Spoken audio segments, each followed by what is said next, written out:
Hey everybody, this is Tracy here with another edition of A View from Tracy's Point, and I hope everyone is enjoying their Saturday afternoon. I cannot believe that it is already 1:30, like half my day is gone. But I have a quick video for you guys before I get to doing some work around the house about the Eastern District of New York case, a couple of updates. But before we get into that, I was doing some research a couple of days ago and I came across a couple of articles about the Heather Williams chick remember she's the one that sued him and was awarded like $4 million or something like that in the case. And there were a couple of attorneys on Mr. Kelly's side that were trying to get this verdict overruled, but then the courts stated that actually they awarded Heather Williams $4 million and they awarded the Midwest Commercial Funding $3.5 million. And you guys know that they are the ones that own the building that R. Kelly's studio was in. And so they had garnished his bank account of like $350,000, which is what they initially said the cost was to renovate the building and get it prepared in order to sell it or lease it to somebody else. And then a motion was filed in that case, and the judge ruled in Mr. Kelly's favor, and so they had to give that money back to him. So then they turned around and filed this $3.5 million lawsuit. And so in both their case and Heather Williams' case, a default judgment was entered in the case because, people were signing on. So when Heather Williams first filed her lawsuit, Mr. Kelly didn't have any representation, and then a judge was going to rule in Heather's favor. And then the Middle Eastern attorneys, if you remember when he was going to court in the Cook County case, there were always these two Middle Eastern guys with him. Well, those two guys signed on to be the attorneys in that case to defend him against the Heather Williams lawsuit.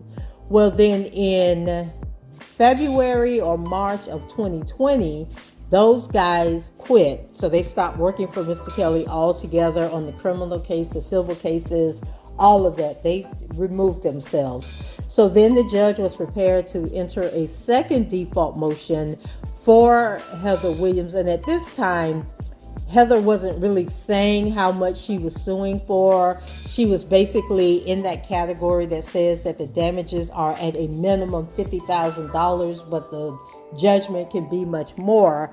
And so then new attorney, I believe it was the Brian guy who has been in his circle for Brian Nix, his law firm, signed on, and he's been in Mr. Kelly's circle for a few years. I think he may have joined after Darryl McDavid stepped down, but he stepped in, and so they ruled that he could have this counsel. And so Brian Nix worked on the case for about a year, and then when he left, that's when they came up with these $4 million and $3.5 million judgments.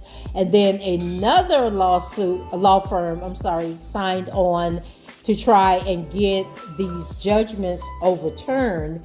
And so the one weird thing that I found about this case as I check in on it is that whereas I used to could go on to the court records, and it's not the Cook County court records, it's an organization, I guess, that pulls documents from Cook County and load them to their system. And what I've noticed the last couple of times that I've logged in is that their documents no longer include anything about Mr. Kelly's defense of these allegations or whatever. So it's not putting like when his attorneys file motions. It's not putting in when they request for an extension of time. So when you look at the record, instead of it saying like Heather Williams and her attorneys, R. Kelly and his attorneys, blah, blah, blah, now all you see is Heather Williams all down the whole 10 pages of rulings and hearings and everything that's taken place. And then I went on the Midwest commercial funding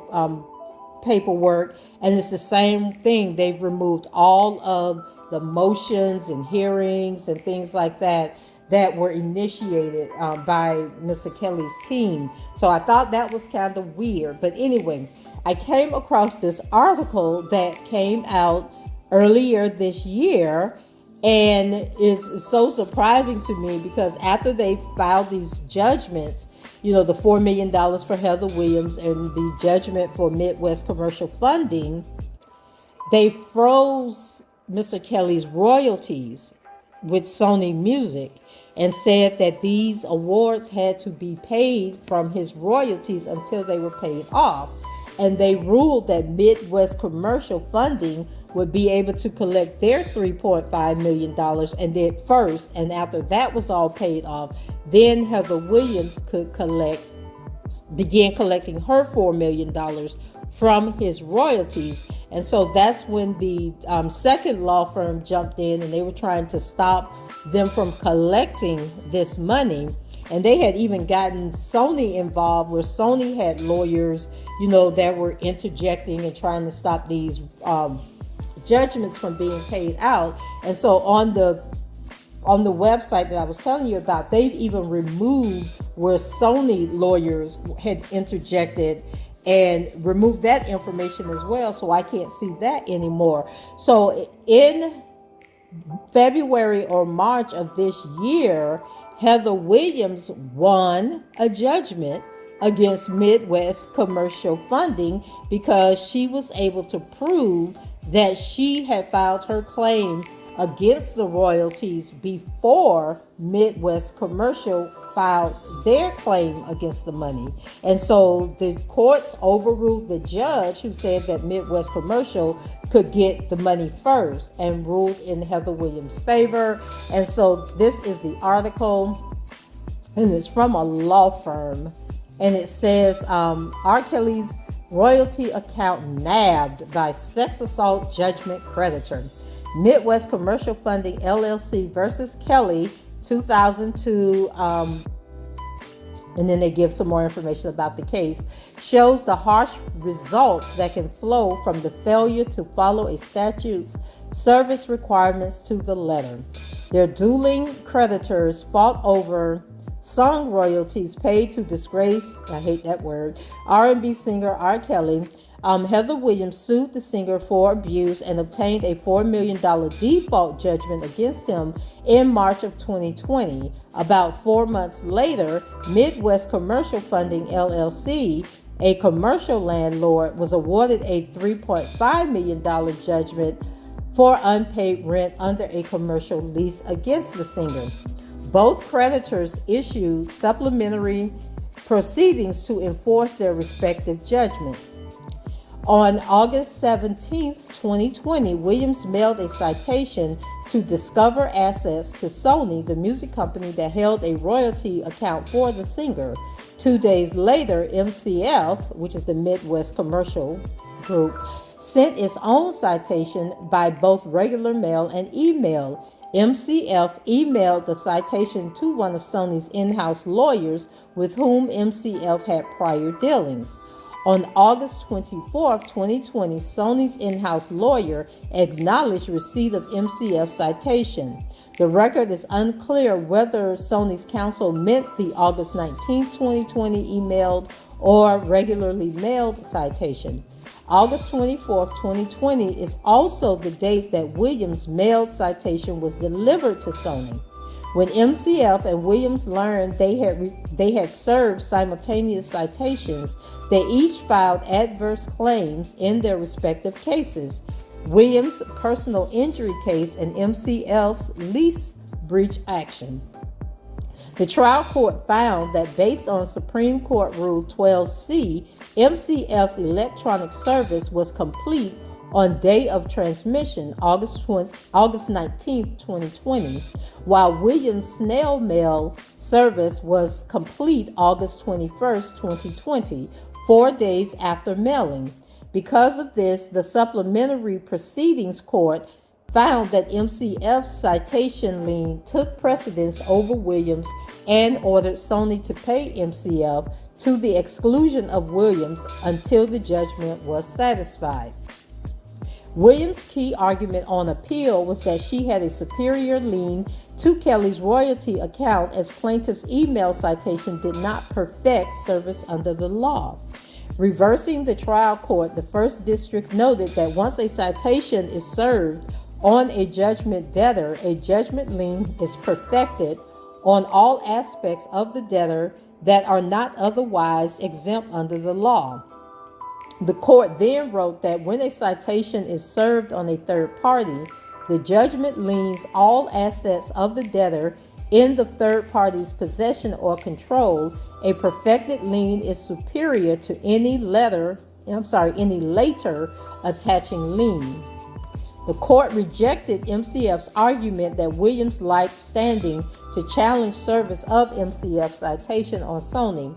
It found Williams was not trying to vicariously assert Sony's right to proper notice of the citations. Instead, Williams was asserting her prior interest in Kelly's royalty account because plaintiff's email citation did not perfect service of its citation under Illinois law.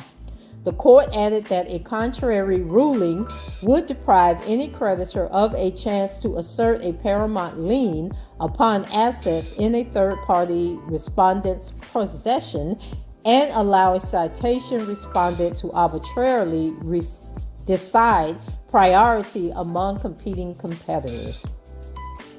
The court then analyzed Supreme Court Rule 11's text to determine if email service can perfect a citation lien. Under a plain reading of the rule titled Manner of Serving Documents Other Than Process and Complaint on Parties Not in Default in the Trial and Reviewing Courts, that's a long-ass sentence, y'all, the court found it contemplates email service of documents only after a party has appeared.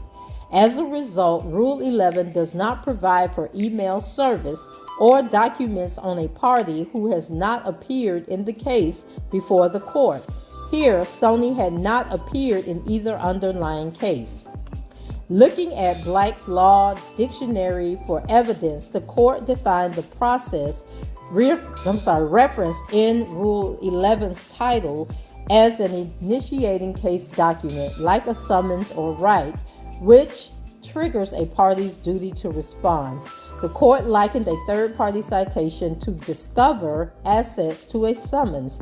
It held that absent service of the citation, such party has no duty to appear, nor could the court subject such party to the sanctions provided in Sections 2-1402 for non-compliance. Since the failure to respond to a third-party citation subjects a respondent to the threat of contempt and sanctions, the court found that supplementary proceedings against a third party like Sony must be accompanied by service of process and statutory special notices.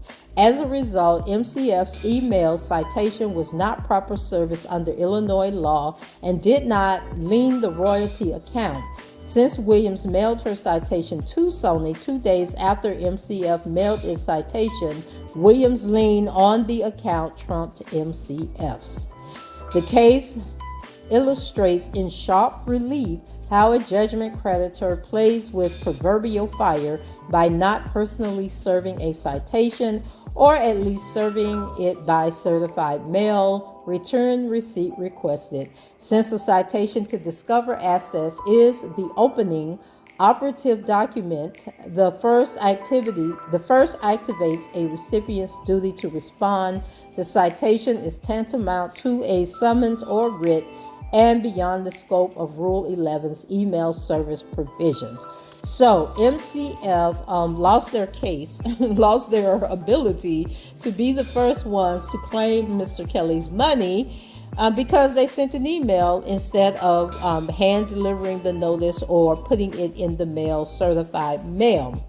Now, I am still unclear on whether or not Heather Williams has been given any money, because as I stated, there wasn't a law firm out of Chicago that was fighting this case, and they had gotten Sony involved, and they were trying to prevent either party, either MCF or Heather, from being able to collect that money. And I do know that at the time all of this was happening, Mr. Kelly had $1.5 million in his royalty account that was being held by the courts until the resolution of this matter. And then now that he's been found guilty in the Eastern District of New York, I don't know if the federal government, any lien that they have or put on his financial resources, because, they want to claim his royalties, his property, everything that belongs to him. So I am not sure if the Eastern District of New York can then come in and trump Heather Williams and MCF on access to his royalties. So now let's go over to the Eastern District of New York, and a ruling came down yesterday where Judge Donnelly, although she said she was not extending Mr. Kelly's sentencing, and that he was going to be sentenced on June 16th. Then she turned around and moved it up a date to June 15th. She has now extended his sentencing to June 29th, 2022. And that is based on a motion that was filed by Jennifer Bonjean. And I am going to go ahead and read this to you guys. It is 3 pages long, so bear with me. And this was submitted on May 19th by Jennifer Bonjean. It says, "Dear Judge Donnelly, I write respectfully to request leave to file a supplemental sentencing submission upon receipt of expert reports from defendants' mitigation experts expected to be received on June 9th, 2022. The government does not object to a supplemental submission if defendant cannot obtain the reports prior to May 26, 2022, which he cannot. Alternatively, defendant seeks an extension until June 13th, 2022, in which to file his sentencing submission and request that the sentencing hearing be pushed back by a week or even a few days. The government has expressed its desire to keep the sentencing date on June 15, 2022. Defendant's preference is to adjourn the due date for sentencing submissions and the sentencing hearing by a week to June 22nd, 2022, but will take what he can get. By way of background, undersigned counsel was retained by the defendant to write post-trial motions, assist at sentencing, and to represent him in the Second Circuit. She filed her appearance in this case on October 29, 2022. To be clear, undersigned counsel was not retained to undertake defendant's entire post-trial defense and sentencing representation. That's interesting. However, after reading the voluminous record in this case and drafting post-trial motions, it became clear that undersigned counsel would have to raise ineffective assistance of counsel claims that place other members of his team in a conflicted position. Undersigned counsel first apprised the court of this development in a letter dated February 1st, 2022. In and around that time, defendant's trial team withdrew. Before moving to withdraw, defendant's attorneys had not retained any mitigation experts or completed any mitigation investigation as best as defendant can tell. So wow, even after this man was found guilty back in September, as of February 1st, Nicole Becker, Thomas Farinella, Devereaux Mechanic, and Calvin Scholar had not even began any post-trial motions to help him get this thing overturned. So then she has a note at the bottom of the page. It says, It should be noted that until early February, it was virtually impossible to communicate or meet with defendant. The BOP was first on a pandemic-related lockdown and then went on a nationwide security-related lockdown in January. During this time, it was extraordinarily difficult to secure Zoom meetings, which were in high demand, unreliable, and invariably canceled or changed without notice. On the few occasions counsel was able to meet with defendant by Zoom, the meetings did not allow for meaningful consultation. It was impossible to hear one another at share documents. These meetings were partially difficult given Mr. Kelly's illiteracy challenges. Since he was unable to read documents prior to the meetings, regular face-to-face visits did not resume until February 10th, 2022. So that was a note that was at the bottom of the page. So now we're going to continue. It says, without getting into necessary and privileged details, undersigned counsel diligently began preparing for sentencing in various ways during and after the completion of post-trial motions, including exploring retaining mitigation experts. As this court already knows, undersigned counsel sought a continuation of sentencing until after defendant's August 1st, 2022 Northern District of Illinois trial, but out of concern that defendant would have to choose between competing constitutional rights, the court denied that motion on April 5th, 2022, and defendant's subsequent motion for consideration. Undersigned counsel began consulting and interviewing mitigation experts in March. In the event this court denied his request for a longer adjournment, which it did. This task was exceedingly difficult given the complexity of this case, the dearth of experts willing or able to take on the case, and the short time schedule on which an expert would need to work. Undersigned counsel did retain a mitigation expert in mid-April and promptly sought approvals from the MDC on an expedited basis to allow face-to-face meetings with the defendant. Indeed, defendant's experts were prepared to conduct their examination of defendant the last week of April, which would have allowed plenty of time for preparation of their reports prior to the sentencing submission deadline. But the MDC was adamant that there was no way to expedite the approval process. The experts were not approved until May 13, 2022. Bending over backwards to accommodate this short timeline, the experts cleared their schedules and made prompt travel arrangements to meet with the defendant today and have scheduled visits next week on May 24th and May 25th. Reluctantly, they have agreed to submit their report by June 9th, 2022, but they cannot move at any faster pace. Wow, isn't that sad that she had trouble finding mitigation experts that were willing to take his case? That is interesting. And I wonder if they were unwilling because of money, or were they unwilling because of the case itself? So that is interesting to me. So then she goes on to say, in light of the foregoing, undersigned counsel reached out. I don't know what's wrong with me this morning.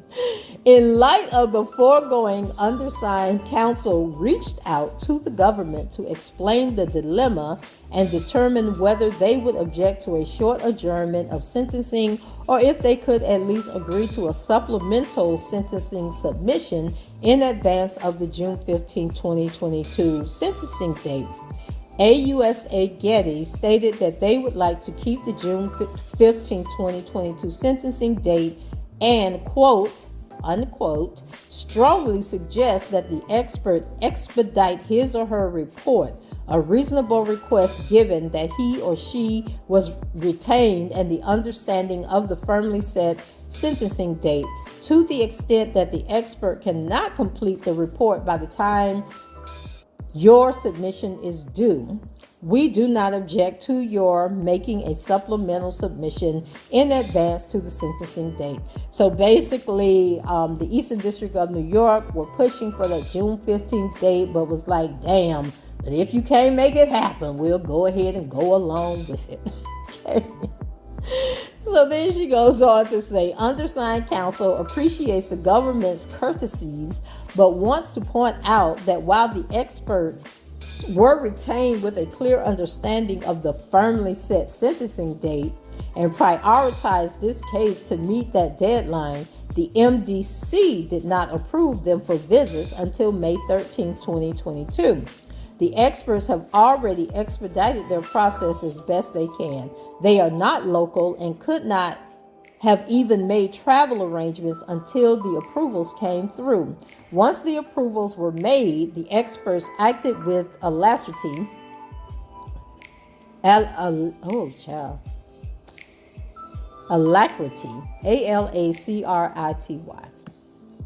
But they simply cannot have a report complete by May 26, 2022, if they cannot complete their visits with defendant until May 25, 2022. They have, however, agreed to complete the report by June 9, 2022.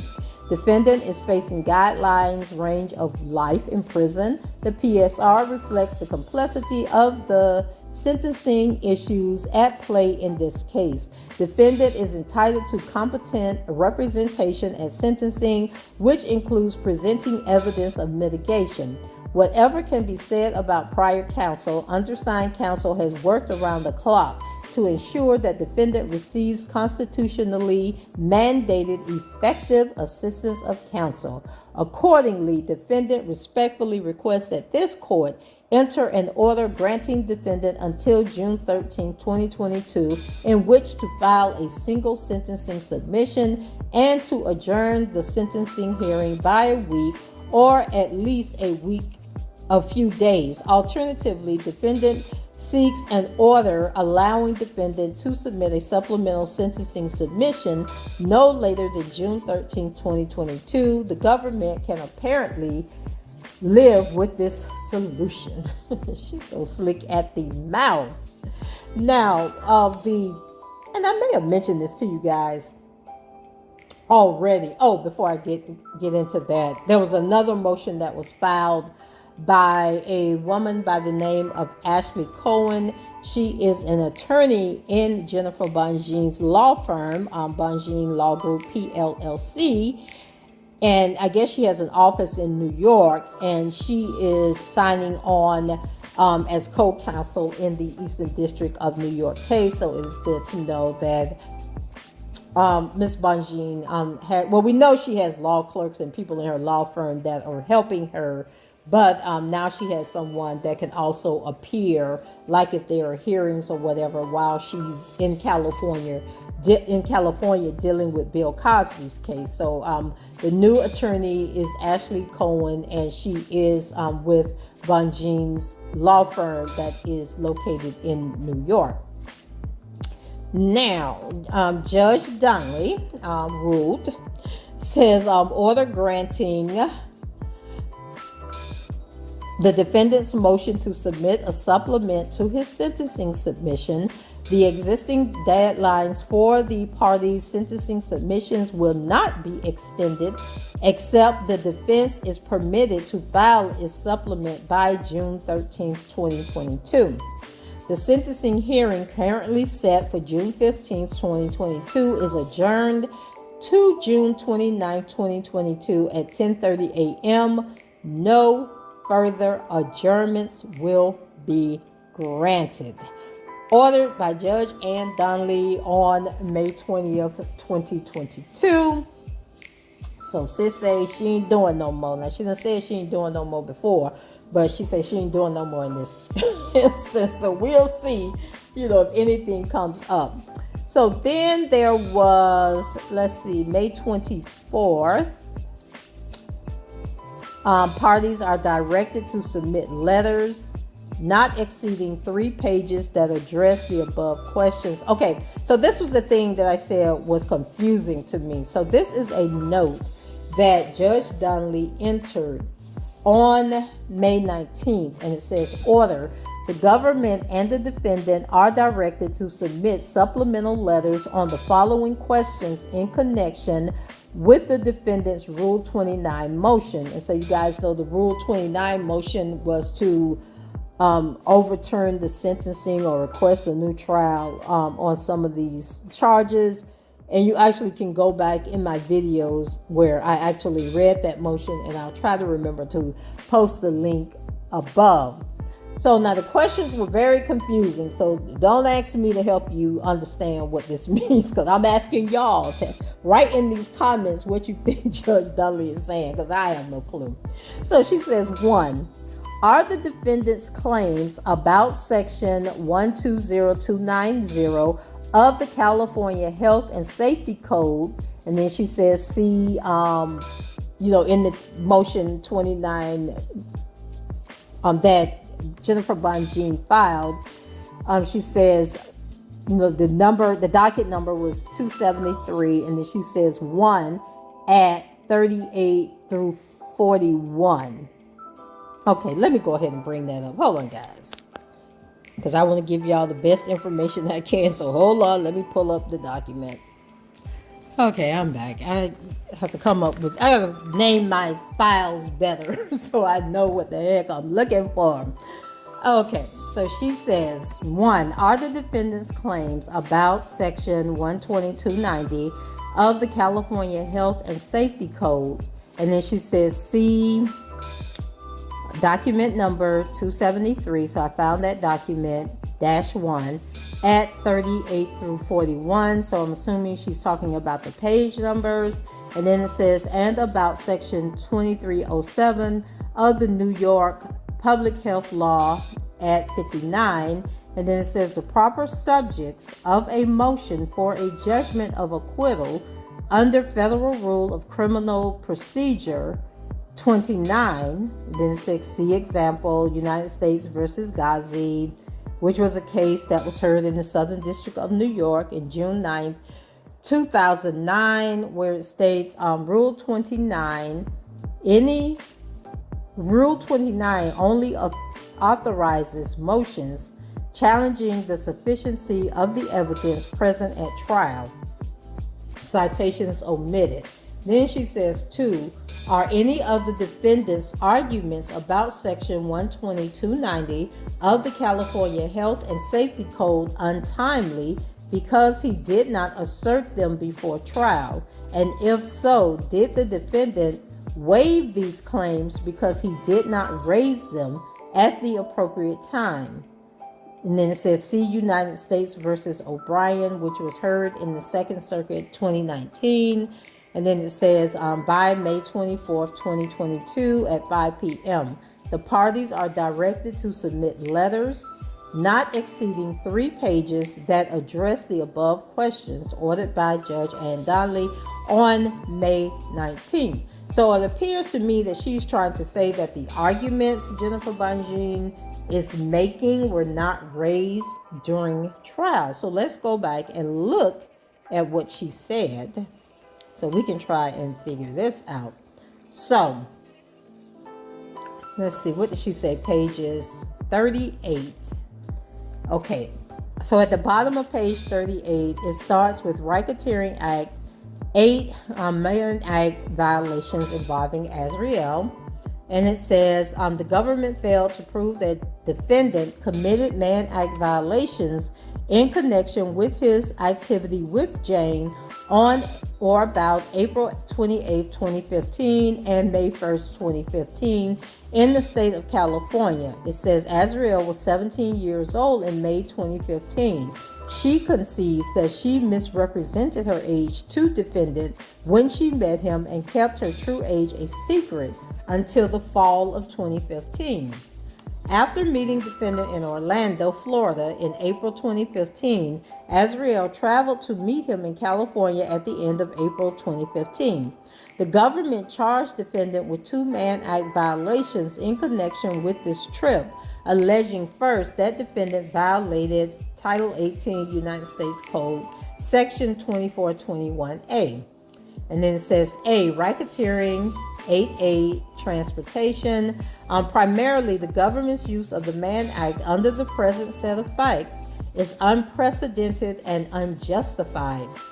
Title 18 U.S. Code, Section 2421A provides that whoever knowingly transports any individual in interstate or foreign commerce or in any territory or possession of the United States with intent that such individual engage in prostitution or any activity for which any person can be charged with a criminal offense or attempts to do so shall be fined under this title or imprisoned not more than 10 years or both. The government contended that defendant arranged for Azriel to travel to California with the intent of willfully exposing her to contagious, infectious, or communicable diseases in violation of California Health and Safety Code 120-290. The government failed to prove a Mann Act violation under Section 2421A, where it offered insufficient evidence that defendant 1 transported Azriel with the intent of exposing her to herpes, and 2 committed a violation of California Health Safety Code 12290 by proof beyond a reasonable doubt. And then intent. Because there is no link connecting defendant's transportation of Azriel with an intent to expose her to herpes, defendant cannot be guilty of a Mann Act violation. The 9th and 10th Circuit Courts of Appeal have held that to establish the intent requirement of the Mann Act violation, the government must prove that the illegal sexual activity is the dominant, significant, or motivating purpose behind the transportation. See United States versus Kinslow, United States versus Lukashov.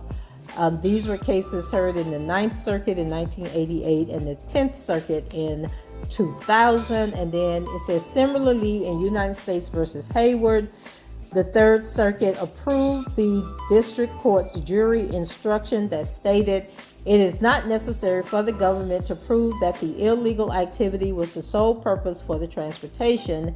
A person may have several different purposes or motives for such travel, and each may prompt in varying degrees the act of making the journey. The government must prove beyond a reasonable doubt, however, that a significant or motivating purpose of the travel across state or foreign boundaries was to have the individual transported to engage in the illegal activity. In other words, the illegal activity must have not been merely incidental to the trip. So, in United States versus Campbell, the 5th Circuit analyzed the intent requirement. Okay, so she goes on and she's citing sentences from all these different cases. And like I said, you can go back and watch the video where I read the entire 65-page document. So then she goes on to say the 2nd Circuit does not seem to have answered the intent question, but whether this court applies a true dominant purpose standard or merely a significant or motivating purpose standard, the result is the same. The defendant's alleged violation of a California health law prohibiting him from exposing a partner to herpes was incidental to the trip. There is no proof in this record that demonstrates that the defendant's motivating purpose in transporting Azriel to California was to expose her to herpes. In fact, the government cannot even show that the motivating purpose of the trip had anything to do with Azriel, as Azriel herself testified when asked, "And while you were 17, did you take additional trips to California with the defendant?" "Yes, I did." "And do you remember where you traveled to?" "I do not." "Do you remember what the purpose of the travel was for?" "He had shows." In short, no rational jury could find that the government proved that defendant's intent to transport Azriel to California was to infect her with herpes. And then she says, violation of California Health Safety Code, Section 12290. Second, the government did not prove beyond a reasonable doubt that defendant committed a violation of the California Health and Safety Code, Section 12290, because the government charged defendant with a repealed version of the statute no longer in effect, a version that reduced the government's burden of proof. Prior to the jury charge in this case, defendant notified, okay, this must be what she's talking about. Defendant notified the court that the jury instructions did not reflect the elements of California Health and Safety Code, Section 12290. The government acknowledged as much, but argued that it charged defendant under the statute that was in effect in 2015. The government had no authority to charge defendant with a statute that was repealed or inoperative at the time of prosecution. United States versus Chambers. And then that was a case from 1934 that said, in case a statute is repealed or rendered inoperative, no further proceedings can be had to enforce it in pending prosecutions unless competent authority has kept the statute alive for that purpose. In 2015, Section 120-290 of the California Health and Safety Code provided, except in provided in Section 120-291 or in the case of the removal of an afflicted person in a manner the least dangerous to the public health, any person afflicted with a contagious, infectious, or communicable disease who willfully exposes himself or herself to another person, and any person who willfully exposes another person afflicted with the disease to someone else is guilty of a misdemeanor. The statute was overhauled entirely in 2018 after the California legislature determined that it was antiquated, having been passed during an era of discrimination towards those afflicted with HIV. The current statute bears little to no resemblance to the repealed 2015 version, least of all because it now requires a showing of a specific intent to transmit the disease. Although repealed or inoperative, the government proposed a jury instruction that attempted to reflect the elements of the 2015 statute. Apparently recognizing that the 2015 statute was unconstitutionally vague in any event, the government stepped into the shoes of the legislature and rewrote the statute to save it from a constitutional challenge.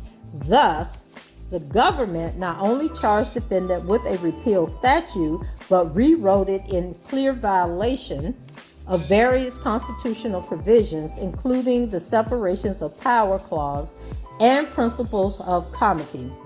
Defendant's jury was instructed pursuant to a statute that never existed. A California court has no authority to rewrite a California statute, and neither does a district court sitting in New York. Even if the government had the authority to charge defendant under the 2015 version of Section 120-290 of the California Health and Safety Code, the statute does not pass constitutional muster. Most obviously, the statute is void of vagueness, both on its face and as applied to the defendant. The doctrine of vagueness guards against arbitrary or discriminatory law enforcement by insisting that a statute provides standards to govern the actions of police officers, blah, blah, blah, blah, blah. Okay, so the question, now that I have clarity here, and I still could be wrong, but y'all let me know in the comments. So what I am understanding the judge is asking is, was this raised in the pretrial motions? And so now let's go and look and see if Thomas Farinella did so. So hold on. Okay, so I just reviewed a motion that Thomas Farinella filed on August, it was like the week before the trial started, August 17th or something like that, where he talks about, it was a motion to dismiss, but he was talking about dismissing the New York case, not the California case. So let's read this question by the judge one more again, okay? So it says, 1. Are the defendant's claims about Section 12290 of the California Health and Safety Code and about Section 2307 of the New York Public Health Law the proper subjects of a motion for a judgment of acquittal under Federal Rule of Criminal Procedure 29? And then, okay. So I didn't see where she mentioned the New York public health law. Oh, that was on page 59. So let's go to 59 to see what she said about that. Let's see, page 59.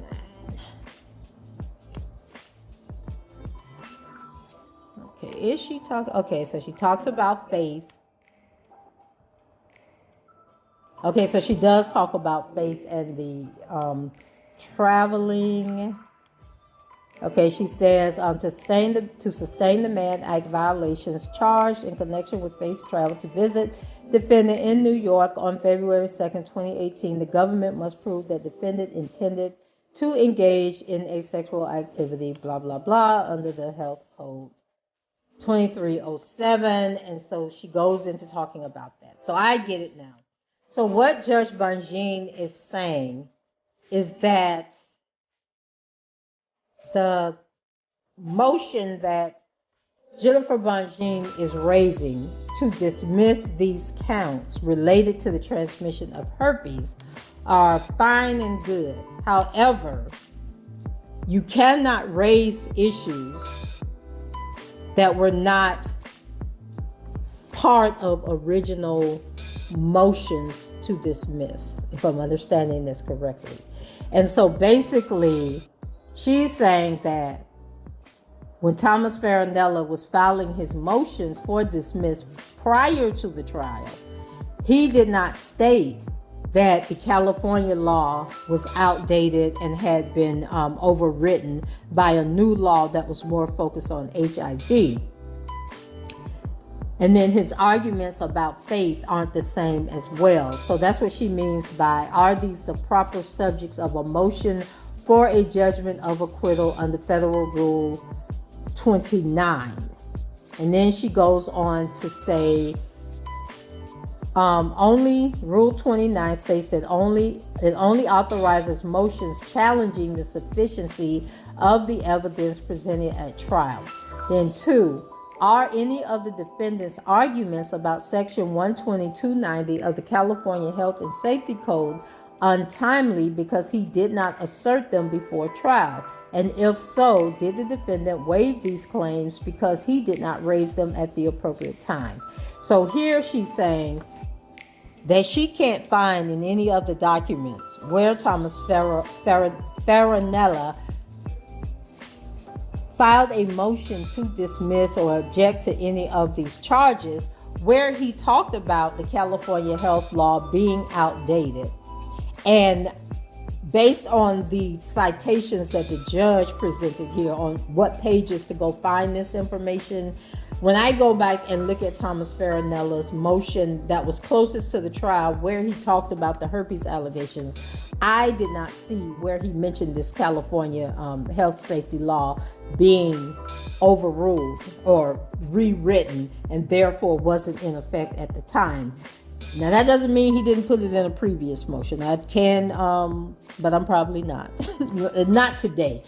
Not going to go back and go through all his motions to see if he entered that. That would be Jennifer Bonjean's job. And because she has to file a response by May 24th, 2022, which is Monday, I can just enjoy my weekend. Well, not Monday. Today's the 21st, 27th, 23rd, which is Tuesday.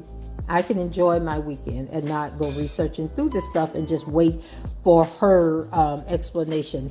But in any event, the judge, at least, people are saying, oh, she's just going to dismiss Jennifer Bonjean's motions without researching. But this is obvious that the judge is reviewing it, is taking it serious.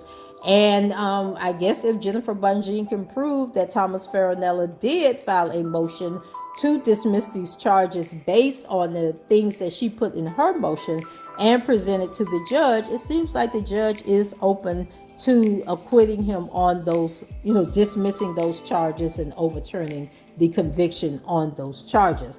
But we will have to wait and see. And I believe there was one more thing. Oh, I will talk about Azriel. I try not to talk about Azriel because, Lord, did y'all see Azriel at the Black Honors? What was that thing called? The Black Honors Music Awards. It was some award show in Atlanta this past, I think it was Thursday night. Yeah, I was in Atlanta Thursday night. Wasn't they had some performances, by some, like Tevin Campbell, some old school acts, that are pretty much looking for opportunities to get on anybody's stage and perform, acts that aren't out there doing tours and stuff like that. But it was a pretty good lineup. But as of, an hour before the show began, they were still on their IG page telling people know that there were plenty of tickets available. So our girl Azriel, she has hired her a publicist. I believe the publicist's name is Brandy Mayweather. I don't know if she is related to the Mayweather sisters or not, but I'm sure y'all will let me know if she's the daughter. But anyway, Brandy has started this PR firm, and what better client than Azriel, because she's hungry and she's desperate for some attention. And child, they had to design Azriel this gown. It was all Marilyn Monroe-ish. It was black with feather boas dropped all the way down, like, that boob job she got, it's starting to sag on her a little bit. But it was a beautiful dress. I'm going to give her that. It was a beautiful dress, but it was the wrong place for that dress. So, child, they have a red carpet going on at the Honors Awards, and they got Azriel on the red carpet, and they're taking her pictures. And child, somebody messed around and asked Azriel a question, and I don't think Azriel thought anybody was going to ask her any questions. So she was kind of caught off guard. And of course, they cut the video so we couldn't hear her response to the question. But basically, like I said, Azriel was dressed to the nines, like she was on her way to the Met Gala, not the Black Honors Awards that nobody knew about. And they got her on the red carpet. She was taking pictures from her seats. She was seated about the 10th row back on one of the side aisles. And the interesting thing, and the reason I talk about her gown, which I will say again was a beautiful gown, but she just always looked like she's playing dress up, like she's in her mother's closet playing dress up. Like when they try to put her on these sexy dresses and all that stuff, it just don't be given what it needs to give, because she has such a little girl face. She has like the face of a 12-year-old. And then they try to put her on all that makeup. And then she has all these bags under her eyes. And the eyes are the windows to the soul. And we know that Azriel is struggling emotionally. And that's why I don't really talk about her anymore, because she obviously is not well mental health wise. But in any event, Azriel was at the Black Honors Award really acting like her music was about to be nominated for an award. And I was just like, oh my God, why do they do this girl like that? And then I noticed today she posted a video where they got Angela Yee from the Breakfast Club to sit down and interview her. And she was acting like she had a little more sense in this interview. Like she wasn't all hyper like she was in the Jason Lee interview.